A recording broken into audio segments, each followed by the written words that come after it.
My name is Marlene, and I'm 70 years old. I thought that part of me was gone, the part that burns, that aches, that remembers how skin can whisper before lips ever do. Then he appeared, rain on his shoulders, sawdust on his hands, eyes that lingered just long enough to make my pulse forget its age. When he smiled, the room felt smaller, warmer. His voice wrapped around me like a slow song, and when our hands brushed, just that, my whole body woke like it had been waiting for years. I told myself it was only about the fence, but the way he looked at me, steady, hungry, gentle, all at once, it felt like something dangerous was learning my name again. And that night, when the air trembled between us, I stopped pretending I didn't want to touch the fire. Every morning, I tell myself I'm doing just fine. Then I shuffle into the kitchen, listen to the kettle hum, and realize how quiet fine really sounds. It's been 8 years since my husband, George, passed. We had 42 years together, mostly good, sometimes noisy, always full. When he was gone, the silence in our small Michigan house settled in like fog that never quite lifts. I keep busy, of course. At my age, keeping busy becomes its own profession.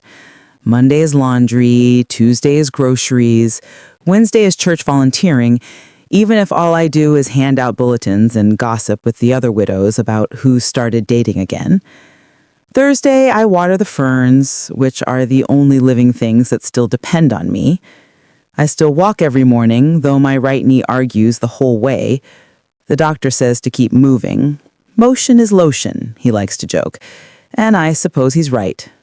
My daughter in Denver sends me articles about stretching, mindfulness, turmeric tea. I pretend I read them all. The truth is, I'm not unhappy. I'm just still, like a record left spinning after the song has ended. Last April, that stillness cracked. Literally, when a tree branch crashed through my back fence during one of those spring storms that like to remind us who's boss. I stood there in my rain boots, staring at the mess, muttering, "Well, George, you were always the handyman." I called the number on a flyer that had shown up in my mailbox weeks earlier. Cedar Ridge Repairs. Local, reliable, friendly. The next afternoon, a pickup pulled into the drive. I expected an older man, maybe gruff and gray. Instead, out stepped someone who looked barely 50, with sandy brown hair, a neatly trimmed beard, and that confident, calm energy people have when they actually know what they're doing. He smiled, raincoat slung over his arm. "Afternoon, ma'am. I'm Ben. You called about a fence that lost an argument with the weather? Come see for yourself," I said, leading him through the puddles. As he inspected the damage, I noticed he wasn't in a hurry. Most service people rush, fix, bill, leave. But Ben studied the broken boards like a puzzle worth solving. "Shouldn't take long," he said finally. "A couple of new posts, bit of sanding. I can get it sturdy again." "Music to my ears," I said. "These hands don't cooperate like they used to." He smiled. "My mom says the same thing about her garden gloves. She's 68 and still insists on planting tomatoes every May." That made me laugh harder. I gave up tomatoes. The rabbits here have no respect for senior labor. While he worked, I brewed coffee. The smell filled the kitchen, wrapping around me like a memory. I brought him a mug and some oatmeal cookies. "Thank you," he said, brushing sawdust from his sleeve. "Most folks barely say hello. I was raised better, and I don't trust people who refuse cookies." He grinned. "Then you and my grandma would have gotten along." He talked easily while he worked, about growing up near the lake, helping his father with carpentry, how he'd left a corporate job years ago because he missed using his hands. My friends thought I was crazy, but fixing things makes sense to me. You can see progress, you can touch it. That's rare these days. Half the world lives through screens. He nodded. "My daughter says I text like I'm sending telegrams." That made me laugh harder than I had in a while. By the time he finished, the fence looked better than it had in years. "Good as new," he said, wiping his brow. "How much do I owe you?" I asked. He hesitated. "Tell you what, bake me another batch of those cookies and we'll call it even for now. I'll come by next week to check the gate hinge anyway." I wanted to protest, but his smile felt more like kindness than pity. "Deal," I said. That night, I sat at the kitchen table with a record spinning softly on the turntable. The Early Brothers. A little scratchy, but still sweet. I thought about how Ben had looked me straight in the eyes when he spoke. Not past me, not around me, but to me. It had been a long time since anyone had done that. He came back the next week as promised. This time I had oatmeal raisin and chocolate chip, just in case he was particular. We ended up sitting on the porch with coffee, watching the neighborhood kids ride scooters down the sidewalk. "You ever notice how quiet neighborhoods get, even when there are people everywhere?" he asked. "All the time," I replied. "When we first moved here, everyone knew each other. George used to mow Mrs. Blanchard's lawn just because she'd bring him lemonade. Now, half the houses are rentals, and the rest have those video doorbells that talk more than the people do." He laughed softly. "Maybe that's why I like fixing fences. At least they still mean something about connection." We talked until the sun dipped low, painting everything in gold. Before he left, he looked at me and said, "You ever miss being seen, Marlene?" The question stopped me cold. "What do you mean?" He shrugged. "My mom says people stop looking at you after a certain age, like you disappear, even though you're still right there." I swallowed hard. "She's right," I said quietly. "You start to feel invisible, like your best stories already happened." He nodded slowly, then said, "Well, for what it's worth, I see you." It wasn't flirtation. It was simple, sincere, and somehow it cracked something open in me that I didn't even know was sealed shut. That night, I sat with a stack of old photo albums on my lap. Birthdays, camping trips, Christmas mornings. I realized I'd stopped opening them because they reminded me of what was gone. But for the first time, they felt like proof of a life still unfolding. I went to bed with the faint sound of rain against the window, feeling a little more alive than I had in years. And maybe, just maybe, a little more curious about what might happen next. The morning after Ben fixed my fence, I woke up before sunrise. The house was still, the air soft and gray. I sat at the kitchen table with my tea, listening to the kettle tick as it cooled. Something about the silence felt different. Not empty, just waiting. Ben started stopping by more often after that. At first, he said it was just to make sure the gate still closes right. But soon enough, he was helping me with other small things. Tightening a doorknob, checking the smoke alarm, fixing the porch light. Every time he showed up, the day seemed to brighten, even if it was cloudy. One morning, I teased him. "You know, if you keep fixing everything, I'll run out of excuses to see you." He grinned. "Then we'll just have to invent new ones." We fell into an easy rhythm. Him working, me talking, both of us laughing more than we probably had in years. He started telling me about his life. He was divorced, lived alone on the edge of town, and saw his teenage son on weekends. "He's a good kid," Ben said. "Smarter than I ever was. Just doesn't believe me yet." I told him about George, about our road trips in the old Ford station wagon, our Sunday mornings listening to Casey Kasem's Top 40, and how George used to write me little notes on sticky paper just to make me laugh. "You still have them?" Ben asked. "I do," I said, "in a cookie tin in the hall closet." "Let me guess," he said with a smile.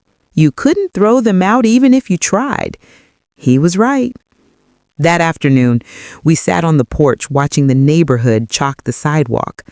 I told him how much the area had changed, how houses that once echoed with laughter now stood quiet behind tall fences. You used to hear Hank Williams on a radio somewhere every night, I said. Now it's all earbuds and garage doors that close before you can wave. He nodded. The world got fast. I guess that's why the slower moments mean more. We talked about music, too. Ben said he liked the sound of old guitars, the way the strings sound tired but wise. I told him I still had my record player, even if it crackled more than it played. The next week, he showed up holding a vinyl record under his arm. Johnny Cash, American 4. He figured this might sound right in your kitchen, he said. We played it while I made dinner. Cash's voice filled the room, gravelly and human. Ben hummed along softly. For a moment, I felt like the years folded in on themselves and time didn't matter.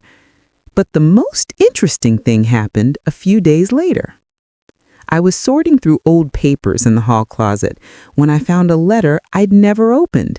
The envelope was yellowed, postmarked 1983, addressed in George's handwriting. My hands trembled as I slid a finger under the seal. Inside was a note he must have written during one of his business trips, one that somehow slipped through the cracks.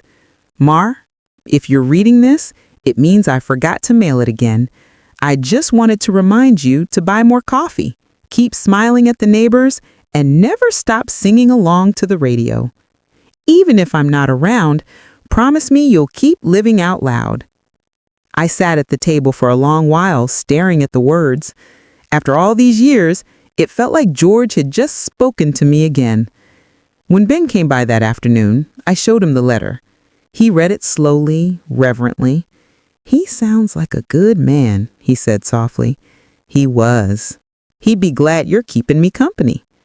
He looked at me, eyes warm but steady. He said, I don't want to keep you company. I want to get to know you. That simple honesty made my heart flutter in a way I hadn't expected. Over the following weeks, we started walking together in the evenings. Slow walks, full of talk and comfortable silences. We passed the same maple trees that had watched my kids grow up, now shedding leaves like golden confetti. Sometimes we stopped at the park bench near the pond. He'd bring coffee in a thermos. I'd bring cookies. We talked about everything, our children, our aches and pains, the songs we still remembered all the words to. I still have my blood pressure monitor, I told him once. I check it every morning just to make sure I'm still here. He laughed.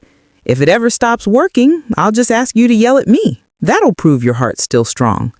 He had that kind of humor, gentle but sharp enough to make me blush. One evening, after a long walk, we sat on my porch as the sun slipped behind the trees. I told him I'd been painting again, something I hadn't done in years. I found my old brushes in a drawer. They still smell like turpentine and dust. I forgot how much I missed it. He smiled. That's what I like about you. You don't let time tell you what you can't do. I looked at him, surprised.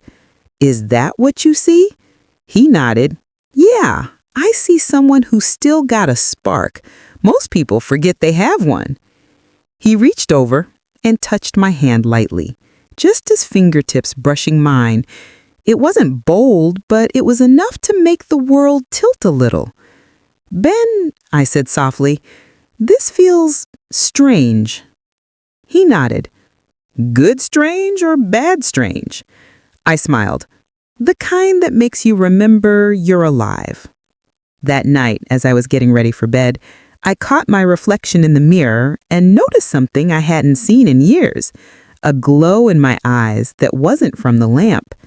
A few days later, he brought me a letter. A real one. Envelope, stamp, the whole thing. Inside, in his uneven handwriting, were just a few words. Dear Marlene, thank you for letting me slow down, for reminding me that quiet doesn't have to mean lonely. I read it 3 times before setting it next to George's old note on my nightstand. A week later, he showed up in the early evening. You still paint? He asked, holding something behind his back. I'm trying to. Why? He pulled out a brand new watercolor set, because every fence deserves a view. I laughed so hard I nearly cried. That night after dinner, we sat on the porch again.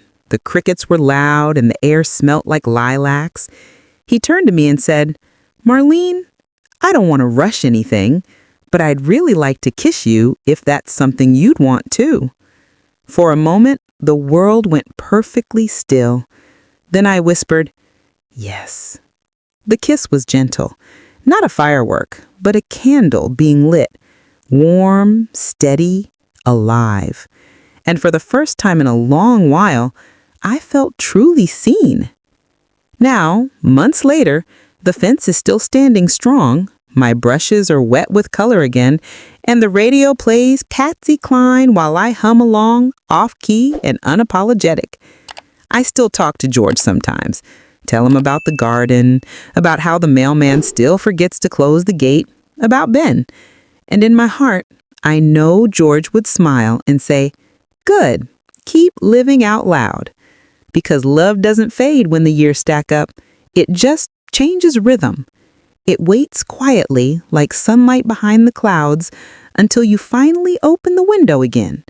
And sometimes, when you do, it walks in wearing boots and a grin that makes you feel 70 going on 17.